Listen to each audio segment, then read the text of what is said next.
grade and I'm 10 years old. And today I will tell you a story about an amazing hero and inspiring from Indonesia called Ki Hajar Dewantara.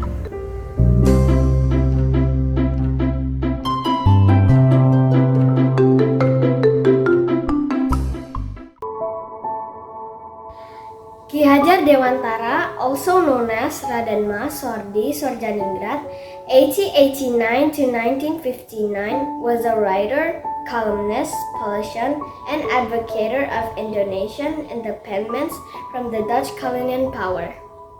However, he may be the most remembered for his pioneering role in the development of education in the Indonesian colony. A native of Yogyakarta, Dewantara founded the Taman Siswa School in 1922 in Yogyakarta. This school provided education for native Indonesians, whereas previously education was limited to the Dutch colonials and Javanese aristocracy. Born into a family of Javanese nobility, Dewantara was able to receive education in the Dutch East Indies Preliminary School and Stovia. However, he would not finish Stovia due to an illness. Instead, he started working as a journalist, writing for several newspapers. During his days as a journalist, Dewantara started to become increasingly active in social and political movements that aimed to admire Dutch authority in the archipelago. His article in the printed media became emboldened with anti-colonial sentiments. Dewantara had close ties with the Bondi Otomo, the first native political institution in the Dutch Indies and which played a key role in the Indonesian national awakening. On 13 July 1913, Dewantara published an article in the Express newspaper titled "If I Were a Dutchman." This article included heavy criticism toward plans of the Dutch colonizers to collect levies from the native populations to finance festivities related to the 100th celebration of Dutch independence from France.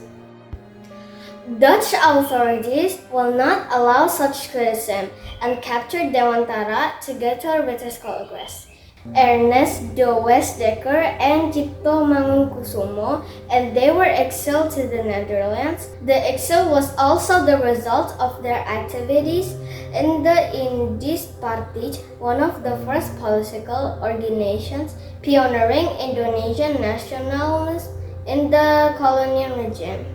During his exile in the Netherlands, Dewantara obtained an European teacher's certificate and he became acquainted with the ideas of Montessori and Froebel, Western education pioneers. A few years later, when he arrived back in the archipelago, he first established a school in Yogyakarta together with his brother.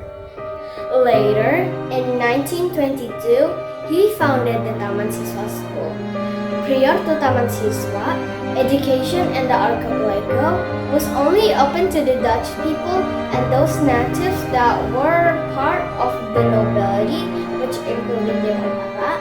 Besides general knowledge, students were also taught to love the archipelago and respect social equality. Dewantara himself would later scrap the Javanese title of Raden Mas in front of his name in a gesture to support social equality. Every year on the 2nd of May, Dewantara's birthday, Indonesia celebrates Education Day. Dewantara is credited for coining the Javanese proverb "Ing raso sung tulodo, ing madyo mangunkarso tuturi handayani," meaning those in front should set an example, those in the middle should raise the spirit, and those in the back should give an encouragement. The part tuturi handayani is still used as today's motto of Indonesian Ministry of Education. That's the story of Ki Hajar Dewantara. Hopefully Hopefully, we Indonesian children have the same spirit and struggle as him. Readings from Palangkaraya, Central Kalimantan.